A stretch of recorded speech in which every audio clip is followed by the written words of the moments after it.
Welcome to the Keiser Report. I'm Max Keiser.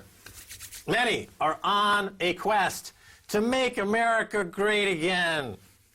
When asked by pollsters, most Americans say that America was greatest during their childhood years. If you were a child in the 60s, that's likely true. Stacey. Exactly. We have some headlines regarding how America is basically downgraded. It's no longer AAA. The first headline: low oil prices and high dividends cost ExxonMobil its sterling AAA credit rating. For the first time since the Great Depression, ExxonMobil has a less than perfect credit rating. So now in the United States, there are only two non-financial corporations with a AAA rating: Microsoft and Johnson & Johnson. Oh, yeah. Well, we've talked about this degradation in the ratings of corporate debt and sovereign debt. There are fewer and fewer sovereigns with AAA rating as well. That's very important because in a highly leveraged world like we have today, the bedrock is on AAA rated paper for the collateral.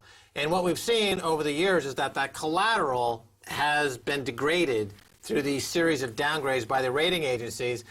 And to compensate for that, the Bank of International Settlements and other organizations have reduced the requirement for banks and countries to keep AAA rated paper on their books. So they've enabled this trend, this drift toward the putrefaction of the global financial collateral. And it's the end times, isn't it? It's the beginning of collapse. Well, in terms of this whole notion of make America great again that is gripping America, this notion that we need to be great again and we're no longer great, here's a chart, and I took this from QZ.com, or QZ.com as they might say in the United Kingdom, the number of AAA rated non-financial companies in the U.S. See, this goes back to the mid-1980s when the whole Big Bang, they called it, the financialization, Margaret Thatcher and Ronald Reagan, and the financialization of the world.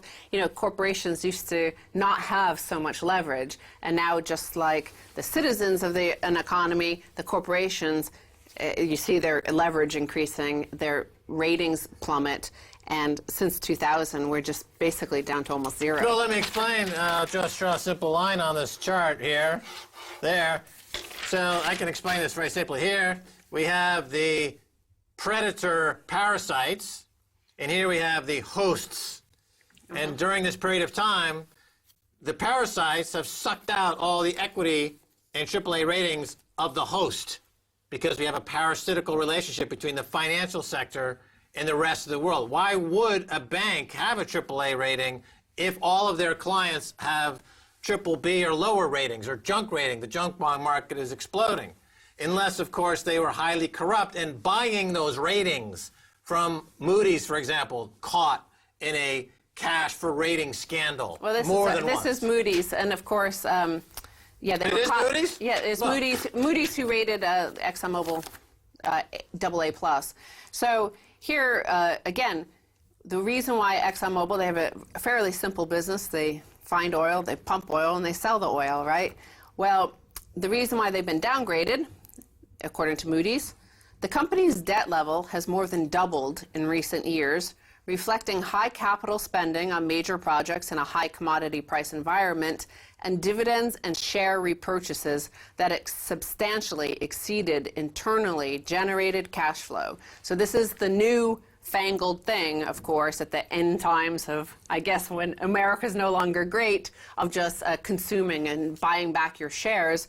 The capital expenditure, of course, the high capital expenditure was a plus for the U.S. economy. It was generating a lot of good jobs, well-paying jobs, the only CapEx in the whole United States of America. Everything else, all other revenues, went to share buybacks, except for in the oil sector. And this is why we see the now collapse of the economy.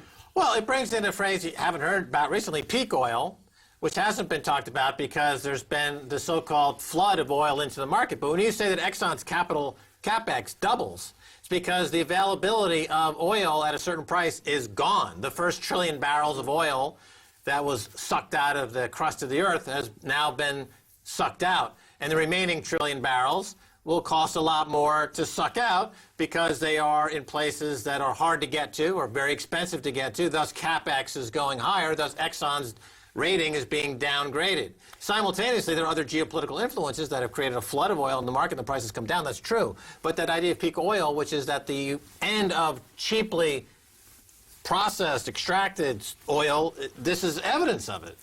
And another issue that has emerged in America of why America is no longer great is the trade deals and the so-called free trade deals.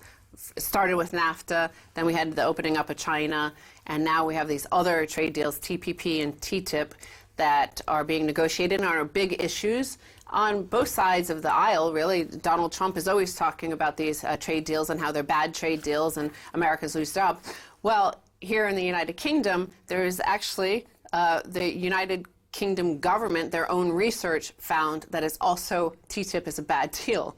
The headline reads TTIP. UK government found trade deal had lots of risks and no benefit in its only assessment. Stark warning against agreement disclosed in response to a Freedom of Information request. They got this information from the Department of Business and Innovation, and what it found is that the Department of Business and Innovation had basically contracted the London School of Economics to do some research and to look at this TTIP deal and see whether or not, or how much. They were, of course, hoping that they would be able to say this would benefit the UK economy by $50 quadrillion. But it said, all in all, it is doubtful UK investors will find additional protections from an EU-US investment protection treaty beyond those currently provided and enforced under US law. Ultimately, we conclude that an EU-US investment treaty that does contain ISDS is likely to have few or no benefits to the UK while having meaningful economic and political costs, the report says. ISDS? The investor-state dispute settlements, so the separate judicial system for corporations who could sue nations, so they could sue the United Kingdom because they have a privatized a public NHS. So they could say, this is harming our profits, we're going to sue you for the $1 trillion we could have sued for, we could have made by selling health insurance to this country, and we could sue you. Okay, so that so-called free trade deal is anti-competitive. This is what their own internal study showed. They, of course, never released this, nor did they ever highlight it, nor did they tell the population that this is the advice that they received. They continue, of course, the Bank of International Settlements, the Department of Business and Innovation says that it's a great deal. And in fact, they pointed out that the BIS said that it boosts the economy by £10 billion a year. So this is over like $1.4 trillion pound economy. It was interesting in this article, there was in the comments section, a guy named Grindelow said, since 2009, the richest 1% have taken around 95% of all newly created growth or income. And now let's assume the 1% have gone soft in the head and are only taking 90% of growth. 10% of £10 billion is £1 billion. This is shared by the 99%, i.e. 60 million in the UK. So our share is £16 each before tax. Right, and the fee, though, on that deal for those cutting the deal is enormous. The multi-million-pound fees to cut the deal. It's non-transparent because they did not share this information with the people who it impacts the most, and it's non-competitive. It says clearly in the report that all this deal does is it protects monopoly positions and it destroys competition. And without competition, you can't have a vibrant economy, and without a vibrant economy, you have a dictatorship and a tyrannical oligarch system. Well, we do have an oligarch system, and the notion that all of this £10 billion for the economy, and this guy who in the comment section is quite right, because we have a situation where most of the gains since the financial crisis have gone to the top. So what is to say that the secret trade deal that nobody's allowed to look at, including MEPs like Luke Ming, Flanagan, who we had on our show, they're not allowed to look at the deal. So we don't even know where this £10 billion pot of money is going to go to. Which oligarchs is it going to go to? Presumably the not analysis the that needs to be made is that although there's a possibility that consumer products will be cheaper, the fact is that the hourly wage for workers will be down at a greater percentage than what you're saving on these consumer goods that you think you're going to get cheaper. Net, it's a horrible downward sliding slope into poverty.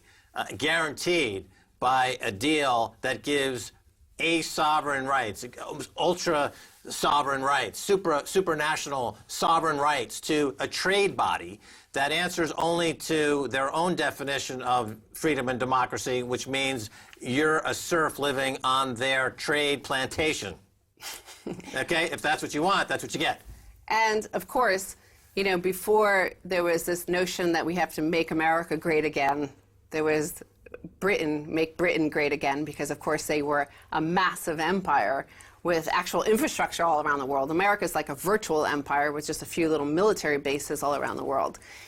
So here we have an economy where you could see where you could see the trajectory of the U.S., where the U.S. will eventually go after all these trade deals have sent all their jobs overseas. Is here they don't. The one plant still making steel is about to be shuttered. They seem to be having a difficult time negotiating a deal to keep it open.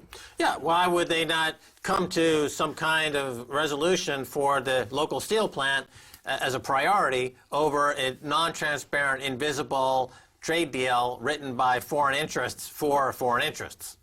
That's a good question, isn't it? I mean, one would ask such a question if one were concerned about the business and goings-on here in Great Britain. Make Britain great again. Make America great again. Well, alas, I don't think that will happen with these trade deals. The problem is that so much of it is secret. On the surface, we're all like, okay, why are you doing that? I am into this idea of greatness. What will bring it back? What will restore the greatness to America, to Britain? Anywhere, is there any greatness out there? Where are the great thinkers? Well, the great doers? The great doers. Somebody made this is a handmade in Britain, your vest that you wear every day. That's right. Tom Baker in Soho made this vest. I designed it, by the way. These are the buttons, the stripes, everything I designed. That's like an apple designed in America, made in Britain. It's beautiful. But my thought that I was continuing on was that these secret trade deals on the surface, of course, we're all for free trade. You want to be able to trade with anybody around the world. You want to be able to trade frictionlessly, efficiently. And yet, what these trade deals are really gumming up free trade. They're actually all sorts of toll booths entered. These are really toll booth deals. Right. This is what we need to establish. That's why America is no longer great. That's why the UK is no longer great. That's why Europe is no longer great. It's because there are so many toll booths. Too many toll booths. Not enough cars. All right, well, we got to go. So thank you. USA, USA, USA. USA? No USA. No essay. Stay tuned for the second half. A whole lot more.